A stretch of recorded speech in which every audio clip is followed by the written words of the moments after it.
Hey there! Welcome to SaaS Unbound, brought to you by SaaS Group. I'm your host, and Dana, and this is the show where we chat with inspiring founders and experts to get an inside scoop on how they made their business a success. And today with me is Toni Perez, co-founder and CEO at Bloobirds, the #1 Salesforce app to make it multi-channel and increase sales and service productivity. And of course, a co-founder of the SaaS Institute, providing coaching, prospecting, sales generation, and development services for B2B companies. Super excited to see you here, Toni.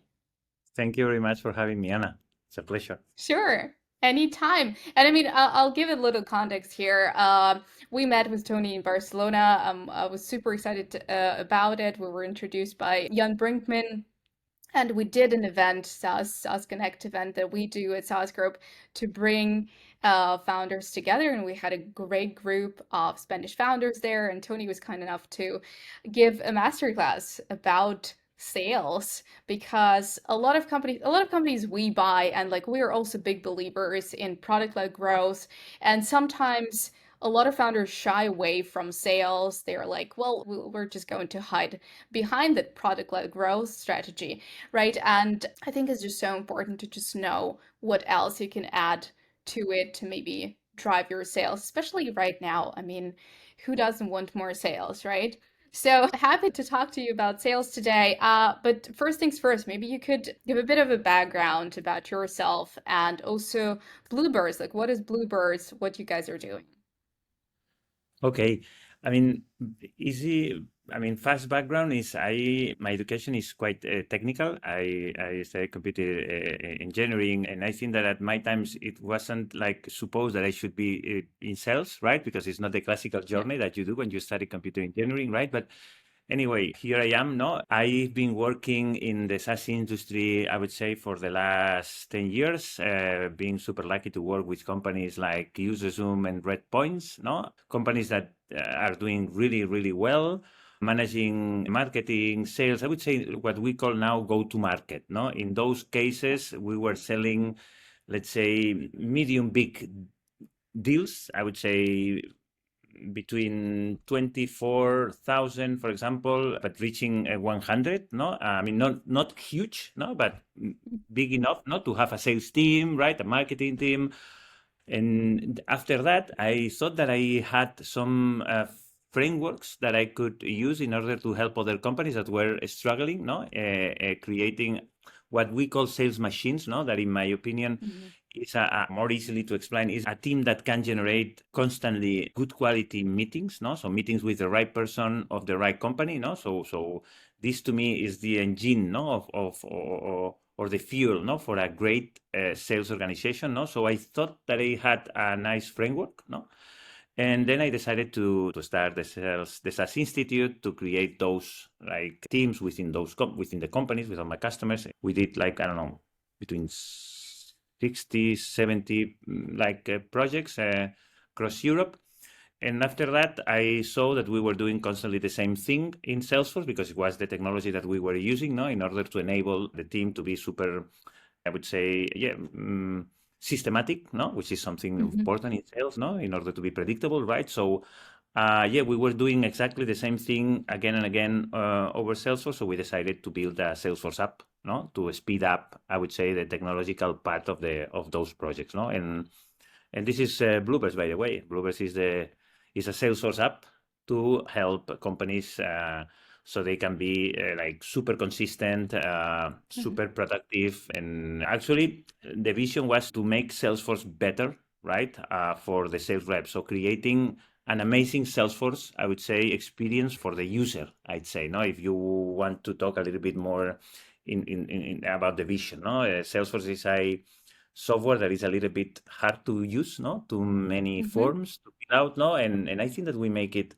amazing for the user. So yeah, this is a little Okay. bit of me and the company and so on. Yeah, thank you. Thank you. That's perfect. And I mean, we at SaaS Group also experienced working a little bit with the SaaS Institute. We had a great internal session with Andrea, your CEO. And yeah, I completely agree with you. Like when you bring the system to your sales motion, it makes everything a little easier, a little more streamlined. So yeah, and I would assume that, well, since SaaS Institute was first and then Bloobirds was born, then did you drive your customers from the SaaS Institute to Bloobirds? Like, how did you start selling to the first customers? How did you find them? So some of them, yes, and some of them no, because we were very focused on one specific concrete use case, no, that we found out that was the one that we could like help them more, no. So for example, in when you do consulting, you can be very flexible, right? Because in the end is you transferring knowledge, no, and working with the customer in order to solve a problem that mostly were in general very similar, no? But when it comes to create a piece of software, you need to be very, very, or at least my opinion, very, very specific, right? It's very difficult to create something like so generic that can help everyone that is using Salesforce for sales and service, no? So some of them, yes, but some of them, no, because with Bloobirds, we were very, very, very specific. We were not that flexible, and we are not that Mhm. flexible like you can be when you do consulting. Actually, you were talking about enterprise, mid-market, no, product-led growth. So, for example, because we are in mid-market or high mid-market, no, the idea is to be delivering, I'd say, 80% product, 20% services, no? So solutions, no? When you go enterprise Mhm. corporate, it's a little bit different, eh? Sometimes you have 50% product, 50% services, which in the end altogether makes what you define as a solution, no? Big companies in general want solutions, no? Whatever Mhm. it is the product and whatever are the services you want to add on top of it, but they want solutions, right? Sometimes in mid-market, it's a different mix, no? It's more product and a little bit of services, no? And when it's product-led growth, for example, it's 100% uh, product, right? So it's not, there is no services there, no? So depending on the type of companies you are targeting, you have a different balance, no? Of even though that you or all of us are B2B SaaS, for sure. But in the end, there is a component of services in order to deliver the solution, no? And Mhm. big companies ask for solutions, their personal solution for themselves, right? Right. And well, you're working with some big companies like there is Coca-Cola, there is Nestle, there is L'Oreal, a lot of big names. So how did they shape the like the entire roadmap? Because well, you're definitely very heavy on security and compliance. Anything else has changed for you and Bluebirds when you started working with these big names? Uh, Not too much because actually, when you work with a big company, you and if you have a very flexible product, let's say, they also have internally teams, no, that not only can but also want to manage, no, the deployment, right, or the customization, right. So in that sense, being a Salesforce app, no, means that we are gonna be talking to technical people within those companies, right. Salesforce is a software that usually in big companies have their own specialized team, no, to customize it, to manage it, no. So in that sense, we are lucky, no, in the sense that we always have in the other side like technical people that again not only can but also want to take control on the I would say Bluebirds customization, no. So the experience Mhm. for them is unique somehow, no. So I wouldn't say that the only thing that we need to take into account in terms of the product is that the product again, not only because of it is a big company, but because of Salesforce should be at least or should have at least the same DNA, right? If you work with Salesforce, you know that is flexible, is secure, right? Is done for being managed by technical people, right? So with Bluebirds, we also understand that, no? And from the product point of view, we also have put quite a lot of effort, no, in making the software, I'd say, very flexible, right? Super Mhm. flexible. So everyone can get their own, I would say, taste of the product, right? Okay. But then I think maybe there could be a different kind of challenge that you're tackling because the implementation, yeah, sure, there are technical teams and they're happy to help you with integrating both products, but you're selling to, well, salespeople. right? So who are you talking to when you were selling? Because you're also sales heavy in your processes when you're pitching the product. Who you're selling to and who is going to implement the product are two completely We, different, Mhm. yeah, Yeah, audiences. So yeah. we usually like, let's say, to talk to different, let's say, profiles, no, buyer personas, no. Mhm. We love to talk to sales managers, right? Because they are the ones who are, I'd say, experiencing the problem, no, of having a system like it's not helping them too much to be productive, right? I mean, Salesforce is amazing for gathering data, right, and making amazing reports, no, but you must have data, right, to do those reports, no, and that data now requires a lot of effort from everyone, no, that you need to be filling out for. So we eliminate that friction because we gather data, I'd say, automatically, right? We make super easy, no, to have an amazing, let's say, data set in Salesforce so you can get your dashboards like shine, no? So we like to talk to them because they are the ones that are feeling the pain, no? The ones that are like, but also we love to talk to the tech team, especially Salesforce admins, no, or Salesforce developers, Mhm. no, because they are the ones that are gonna understand, I would say, the foundations of our product, no, and they are gonna be able to understand technically, no, why our product now in 2023, no, is the best, I would say, pick, no. I mean, when you wanna, the thing is that when you want to buy, when you want to improve something, no, in general, I'm talking in general, no, you always have in general, no, the idea of that technology can help you, right? Technology is amazing, especially nowadays, no. Artificial intelligence is like enabling us to do magic, I'd say, no. For example, in our case, we can fill out the Salesforce without even going to the form. Just understanding what the conversation is about, we can suggest the sales guy to update the CRM with certain information. So it's amazing, no? Or the notes that you usually take, no, after a meeting can be also done automatically. This is a huge booster, no, for productivity, no, and standardization as well, right? So you can do amazing things with technology, right? But the thing is that the we don't think too much about, as a vendor, the problem we generate usually in the customers, right? So, okay, I want to solve my productivity issue with technology, right? And then we go and we say, no, you need to buy a new platform that we will integrate. Integrations are always painful, right? And some of them never works out without putting a lot of hours, no? So we actually want our customers to leave their current systems to use another one or to add a new tab in the browser. So users in the end have to go to more than one place, no? So our vision, and I think that was a huge, I would say, is a huge part of why we are doing like very well, is because we don't force anybody to leave their system of record, which is Salesforce. They invested in Salesforce a lot of money, no, right? They train it, they team, they integrate a lot of systems, no. So they put a lot of like effort on doing that change, no. So go digital, right?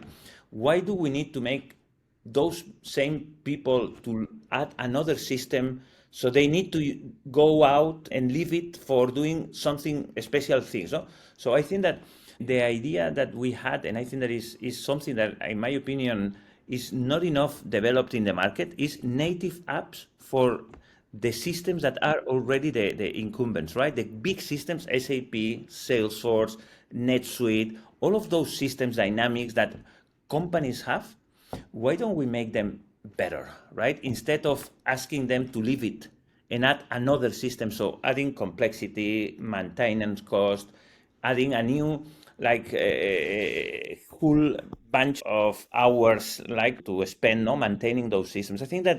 We I think that as a product, I would say vendors or product developers, no, I think that there is something missing, which is more and more tabs in every user. So, for example, we did a research and we saw that the average sales person or service person is using between 6 and 8 different applications in 2 hours. It doesn't make sense, in my opinion, right? So, I would say that making easier for the market, no, to use technology and taking into account what they have already. right, would be a good, I would say, idea for us, no, as a product, let's say, developers. Okay, yeah, that makes sense. I mean, I love the idea, like why, because sometimes, yeah, I also find myself using a lot of different tools. And sorry, my camera is an Moving AI around. camera, and we're going to talk about It's too AI smart. in a moment. Yeah, it's too smart. It's tracking every movement. But I feel like sometimes, oh my God, I just want to have like a bit more functionality, maybe, a bit more data that I can see from this one tool. And I absolutely love like small applications that just solve this one problem.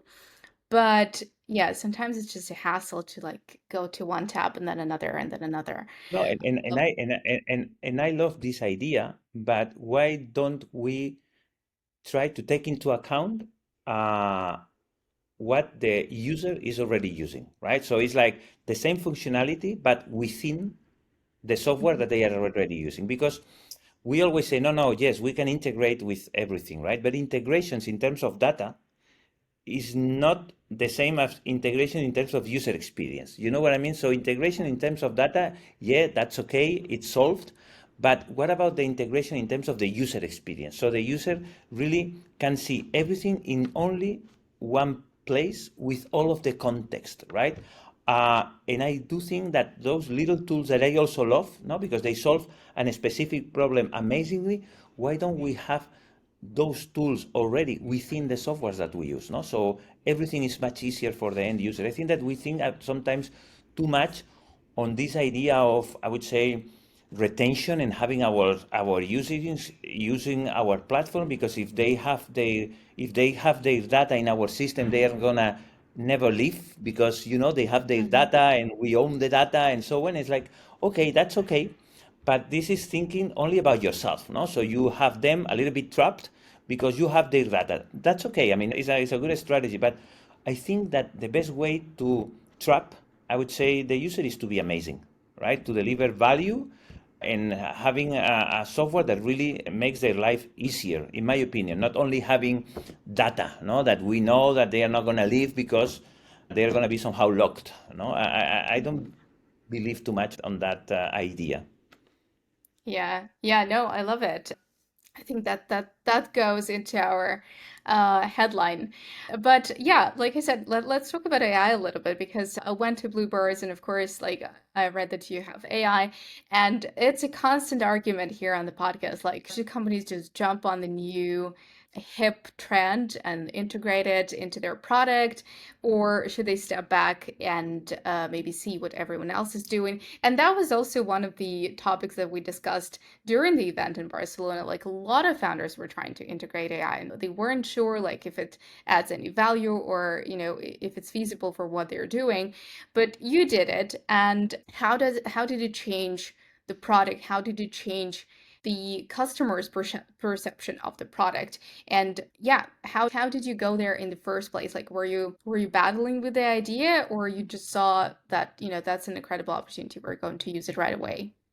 I mean, so the analysis that I do always when a new technology comes out, no. By the way, as these systems now are to me like super disruptive. So it's not one more. It's incredible. I was a little bit skeptic at the very beginning, no, because we are always opening new boxes, no, like I don't know, Web3 or I don't know, NFTs or I don't know, there are always like waves, no, of new techs, no, that you open and they are amazing, eh? But sometimes after analyzing them in a little bit, deeper, you don't see that huge value for the user, no? Again, we are obsessed with the user, not with the customer, with the user, which is a different persona, I would say, no?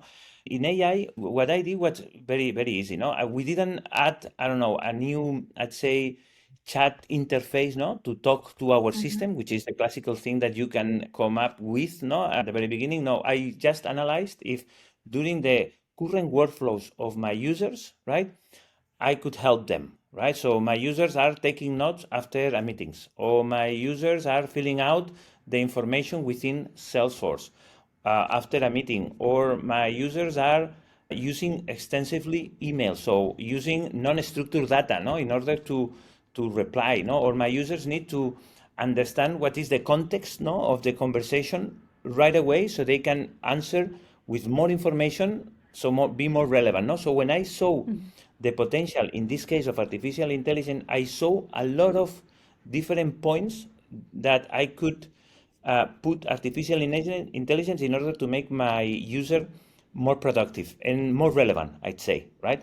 More precise even, no? So, for example, I'm especially proud, I would say, on the use that we have done on artificial intelligence, because we have like super find no super the detail that's defined where do we want to use artificial intelligence, right? And it's not a function, or it's not that we have add a feature. No, it's that we have artificial intelligence everywhere, right? Everywhere. Mhm. The notes are taken automatically, and the sales rep just, or the service rep just need to review it, right? We suggest updates in the CRM, so you need just to review it. No, with artificial intelligence, I think that it's also important to take into account that allowing, in terms of user experience, no, to the user to review, Mhm. so we like are relevant, no, for the user, and understand if something is not working, right? Why is not working when the user rejects, no, any suggestion, no, this is allows us to. So I think that in our case we have been quite good on adding artificial intelligence organically in the same flows that they Mhm. were doing. So it's not a new app, it's not a new thing that they need to learn to use. For us is more productivity without them change anything on their workflows, right? So in our case, there are other technologies that maybe in order to take advantage from, you need to change a little bit more, no? But in our case,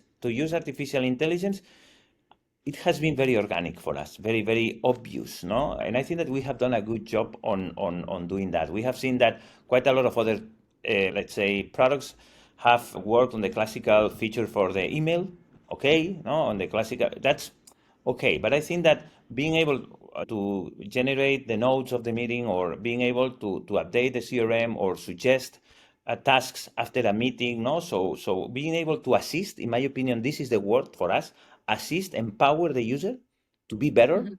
We are not going to substitute them at all. We make them more productive, and we want to assist them. I love the word that quite a lot of companies are using, which is copilot. No, I love that word because Mhm. it means Mhm. that someone is Yeah. helping you. I think that is a good word for what we do as well.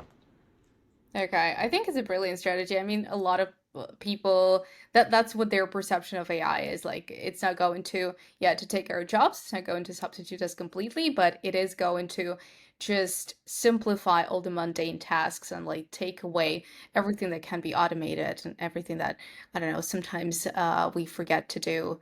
Okay, brilliant. So yeah, you guys are also very much sales led, right? And this is something that we talked about on our event, and this is something that I was like, huh, that's interesting. Like everyone else is kind of moving out of the office and everyone else wants to be remote, and you were saying the exact opposite thing. Like for the sales teams, it is important to be together. It is important to motivate each other and like see maybe the metrics and the numbers and like how everyone performs. And it's kind of like a team spirit for the sales team that's important, that drives them forward. Not such a popular opinion, maybe, but I could also understand like how it works. So could you maybe elaborate like why you're so firm on like keeping sales team together? I mean, being in the office, to me is more my weakness, I would say, that than an opinion. The thing is that I Mhm. am not super good on, let's say, on dealing or leading, let's say, sales and marketing team, let's say, or customer facing teams remotely. So first of all, Mhm. I mean, it's not like a super strong opinion. It's just that I think that I am much better doing in face to face than not face to face. We have people remotely, that's for sure. But Mhm. I would say that, to be a little bit more precise, in some moments, I do think that being all together is crucial, right?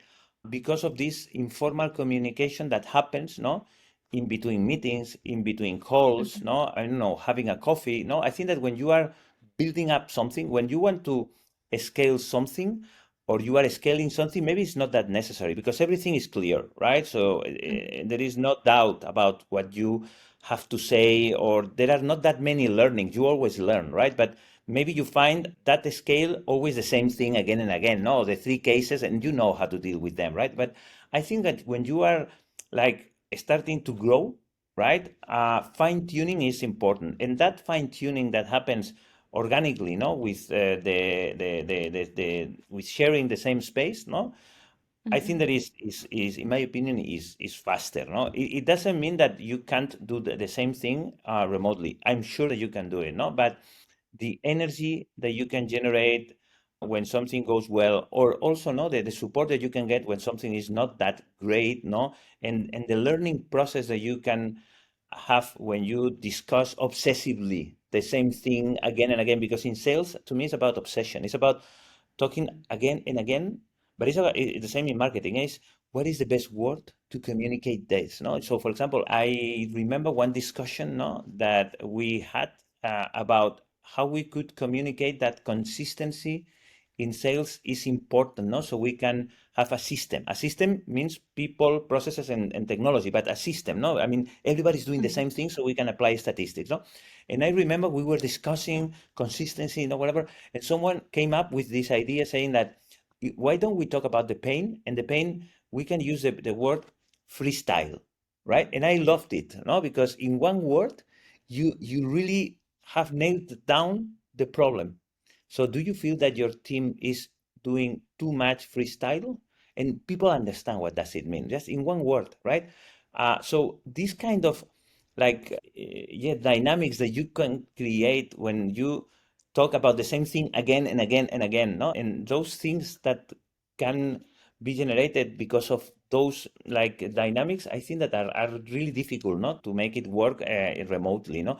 But I do think that now you need to master, at least hybrid must be mastered if you want to have a global company, no? And to be able to have and manage and work with people that is not in your offices, that for sure. But again, in some specific moments, I love the dynamics that you can create face to face, even though that now I'm getting used to having this experience, like the one that I'm having with you, and feeling more and Hmm. more like I would say connected with the other person. No, so at the very beginning it was a little bit odd, right? But now it's getting better and better, and I think that new technologies are going to help us as well. I saw an interview that Lex Friedman, I think, did Uh-huh. with Mark Zuckerberg in the metaverse, and the guy Lex was amazed by the experience. No, it was like Hmm. super immersive. So I think that we are like not too many years for having, I would say, the same experience, and I think that this is also amazing because we will be every one of us global wherever we are. No, so that's amazing future for us. Yeah, yeah. No, I mean you're in Barcelona. I'm in Da Nang, Vietnam, so it's really it's a lot of fun to like to have this. Okay, so a little more about sales, and this is something that we were talking with another founder about, and he's like, so your sales team should be split between people who find and nurture and sorry and qualify the leads, and then people who close the deals, and then people who nurture them, right? And those who close the deals, they're your most expensive, most experienced people, and they should do only that. And what's your opinion on that? Because like you know the sales, you have SaaS Institute. Like, what are you teaching? Is that the debate that is happening when founders are coming to you, or is it that what everyone is doing? In my opinion, specialization is key for consistency and excellence. I mean, if you focus in one thing and only one thing, you end up mastering it, right? And when Hmm. it comes to a scale, the less you need to train your new hires, no, because sales is about people. I mean, for example, Hmm. I always say that scaling a company is about being able to master one thing and only one thing, which is hire and train new people. So in 1 month, they can become experts on what you are selling. So experts that when they talk to the real experts, right, which are the professionals you want to sell to, right, they feel like you can help them. So, and this is the thing, you need to be good at hiring and training, of course, coaching new people. The sales is about people.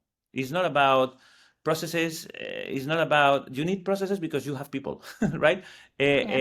And you need to make people work together, right? So this is why you define processes. But sales is about people, to manage people, organize people. So to me, again, when you want to make a sales team work, uh, it's important consistency, and consistency means that everybody's doing pretty much the same thing, because in the end, if you have, again, free riders and freestylers, no, you are not going to be able to understand what's going on and to predict, no, what is going to Hmm. happen, right? So to me, having a specialization is crucial to master that task, right? So when you are focused on finding and converting the right people into a meeting, you end up mastering that. You end up knowing exactly where do you need to go, what do you need to say in 30 seconds, how to sell the meeting, and you focus on that, and every day you're going to get better and better and better, right?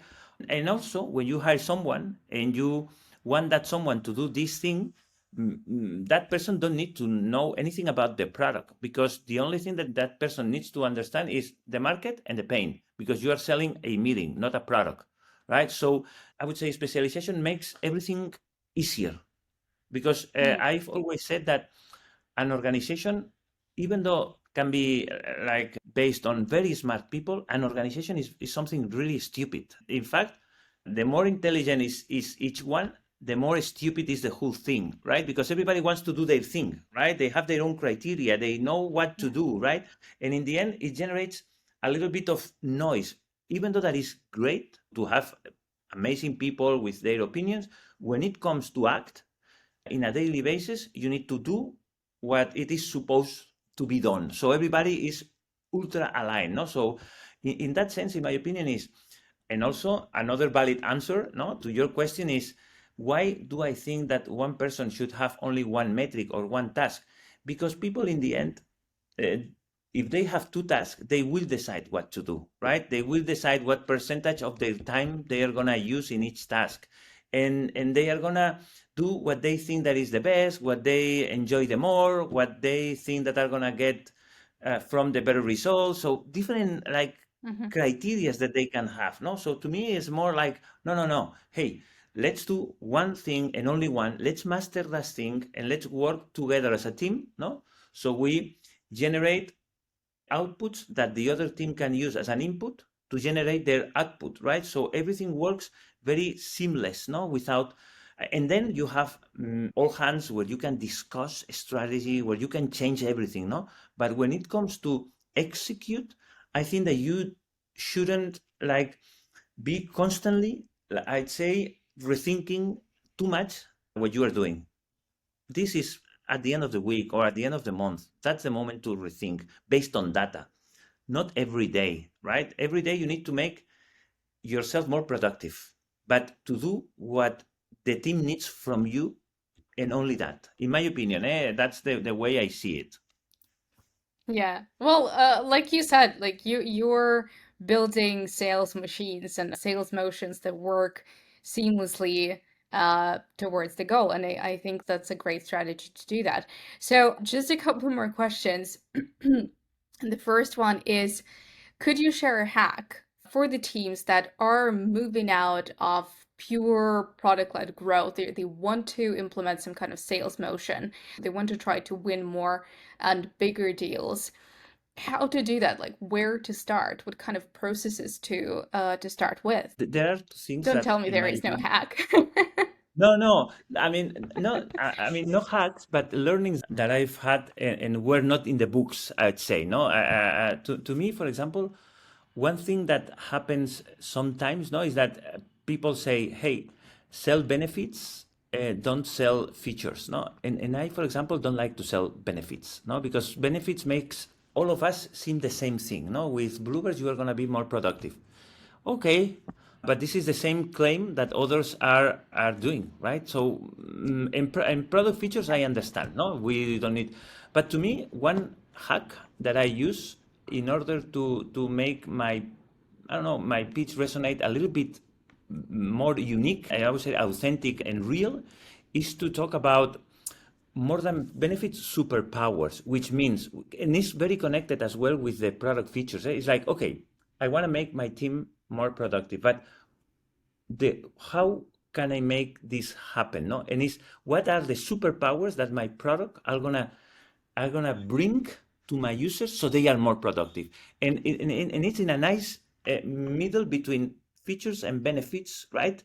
Which is superpowers. It's something that is not a product feature. It's not technical. Can be, I don't know, three features, but in the end, it's like, okay, in order to be, for example, we were talking, in order to have a super productive sales team, my vision is that the sales team should be specialized. No, this is a superpower of, or it's not a feature. It's not a is being having very specialized positions is something that makes the customer think about how they see sales, no, and help them to compare value propositions. No, so if you say, and I convince you, and I'm not talking about my product, and I'm not talking about benefits, I'm talking about superpowers.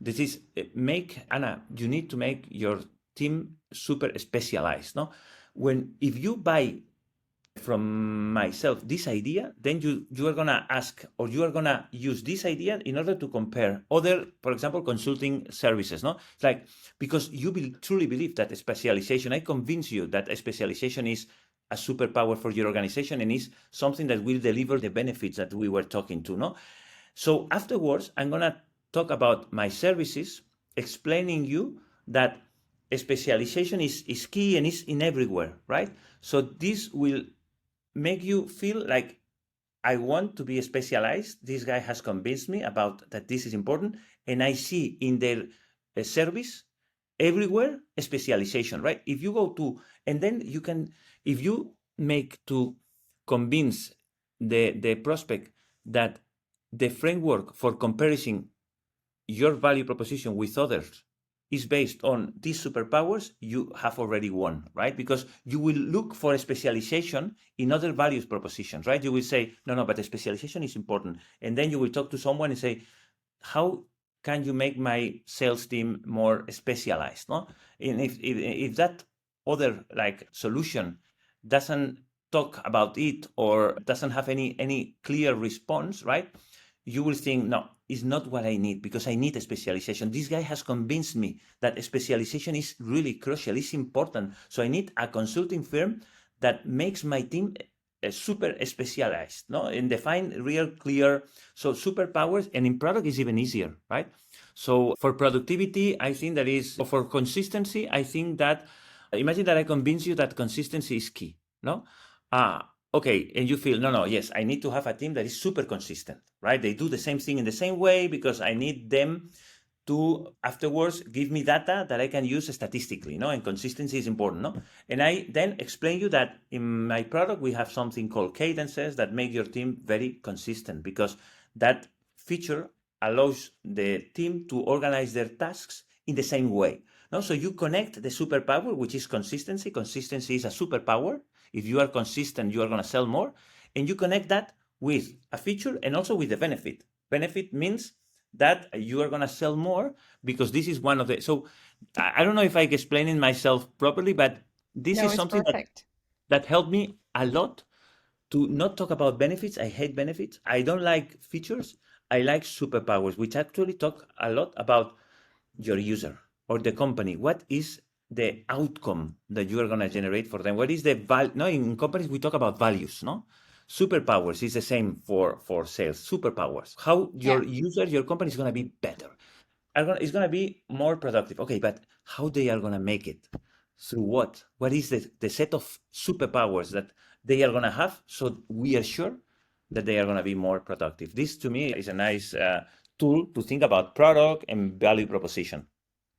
Yeah, no, absolutely agree with you. I mean, benefits, yeah, and I mean, I feel like I'm the generation of marketers that learn that you only talk about benefits and you only talk about values. And then you go to a website after a website, and it's all the same. It's the same benefits, like you said. It's, you're going to be more productive. You're going to be, I don't know, whatever. And by the end of it, you just don't understand like which product is it. Like they're just all a blur. It's all the same. And like I sometimes find myself like digging so deep to like actually realize like what are the features? Like what does it do? What's behind it? Like, what's the technology? How are you doing this? So yeah, No, completely exactly. agree with you. There So should for be a fine example, line there. in our case, we say, in order to do an amazing sales rep, a super sales rep, you need to be very productive. You need to be able to do a lot of things fast, no? But you need to be relevant. So imagine when I say relevant, and if you buy my idea of being relevant as a superpower, then I can show you features about managing content, because relevance is about content. So it's not only about being super productive, about doing stuff. It's about really doing the right stuff and communicating the right content. So, for example, one of the things that we do is to put a lot of effort on elements for managing content within Salesforce, right? So imagine this is a superpower, relevance. If you are relevant, if you say the right thing to the right people, you are gonna be more likely, to sell, right? So relevance, productivity, so automation and so on. But and then the last one is consistency, right? You need to be consistent, right? So we have tools, features, so that, but the thing is that sell more, right, which is the final benefit, is about Yeah. these superpowers: consistency, productivity, relevance, right? If you buy me this framework, then you will compare my competitors through this vision. Do I have Hmm. content? Because being relevant is important. Tony said so, and I truly believe that, no? And afterwards, I will land these superpowers with my product, and I will say, look, do you remember that we said and you bought that being relevant is a superpower? This is how we make the user relevant, by generating automatically, I don't know, content through AI based on the history. Hmm. This makes the mail super relevant. Also, we nail down the value prop by industry, because through AI, and then you talk about features, but always. So, for example, when I do a demo based on superpowers, not based on features, not based on even use cases.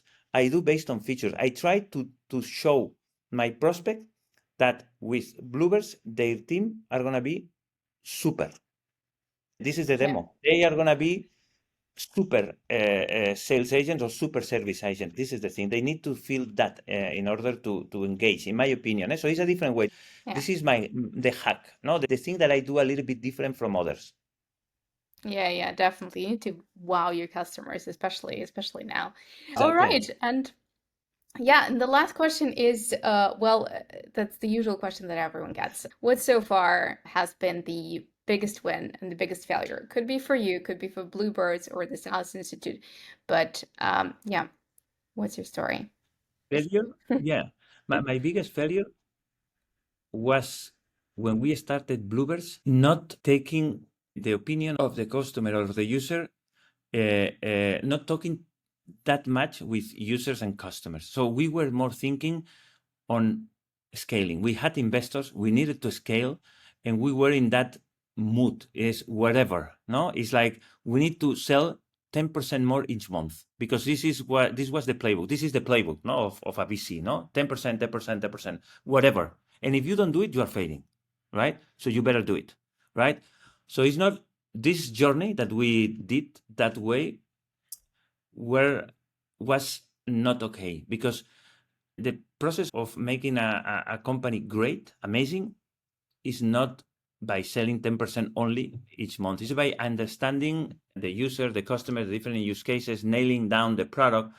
It's impossible, or it's very difficult, to grow 10% monthly, constantly, year after year, unless you are lucky and you have nailed down everything. That can happen, right? But this is my big failure, which is not understanding that this was not the right way to go if you want to be a long-term success, I'd say, no, because then you don't take strategic decisions properly, because you just want to sell whatever it takes, to whatever, to whoever. You need to sell, only sell, because this is what VCs are going to look at the end of the month. They don't want to understand your product, the pain you solve, or the market. They want to see you growing, right? And this was my fault, because I decided to go to that through that journey too soon, in my opinion. So this is my biggest failure. I would do it differently now. I would invest a little bit more in product, in understanding the nuances of each use case and nailing down, yeah, to work a little bit more. So the growth is a little bit more sustainable. You know what I mean? More like organic, in my opinion, right? Yeah. This is What about the win? and the win. I think that I am, and I told you before, no, I am proud because this has been crucial for understanding what I told you, no, that this decision of, hey, our customers already have their own systems of record. Why don't we make those systems of record better instead of making them go into the jungle of installing a new platform? No, so I think that this little like idea has, I would say, shaped our company and our value proposition and our positioning, and is working out really well because we always say the same thing to the customers, and the customers love it. It's like, hey, we are not going to make you create a super project with all of the technicians and spend tons of hours integrating, managing the change, no change management. No, no, no. It's much easier, right? You have a system already. Let's make it better right away in 3 clicks. You don't need a huge project, right? This idea of thinking about our users, not only in terms of the user experience and in terms of the feature, but in terms of the DNA of our company itself, no? It's like, what do we want to make for our customers, right? In general, not only this feature or this feature, no, in general, how we can make them better, but without making them to go through this painful process, no, of, okay, another system. Yes, I want artificial intelligence, but there is no other option than buying another software, right? With another login, with another like user interface, right? With another training process, right? All of this, no, I need to do. I need to go through. No, why do I do that? So this, I think that is a smart decision that has shaped, I would say, our company and our destiny, in my opinion. Wonderful. And it's a huge one. I mean, you guys are successful, and everything you're talking about, you definitely know where you're going, and it's great to see, that you have this vision that's shaping the company, that's shaping the product. So thank you so much for telling everyone about it. It's been great talking with you as always. Happy to do it again sometime, and hopefully when we do our next event, you'll be there. Sure, I would be super happy to be there. Yeah. Thank you very much, Anna. Sure. Thank you, Tony, and take care.